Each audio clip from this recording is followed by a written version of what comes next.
પરિવારોને પાઠવી સાંત્વના। અરવલ્લી સાબરકાંઠાના સાંસદ શોભનાબેન બારૈયાએ પાઠવી સાંત્વના। મોડાસાના ડુગરવાડા ખાતે જયશ્રીબેનના પરિજનો સાથે કરી મુલાકાત। લંડનથી આવેલા મૃતક જયશ્રીબેન પટેલના પતિ રાધે પટેલને આપી હિંમત। દુઃખની ઘડીમાં પરિવારને પ્રભુ સહન કરવાની શક્તિ આપે।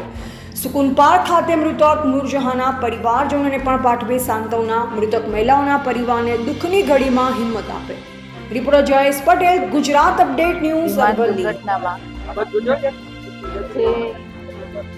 જયશ્રીબેનનું દુર્ઘટનામાં આકસ્મિક રીતે મૃત્યુ પામે છે, દેવલોક પામે છે। એમના પરિવારને મળીને, એમના પરિવારના સભ્યોને મળીને એમને સાંત્વના પાઠવીએ છીએ।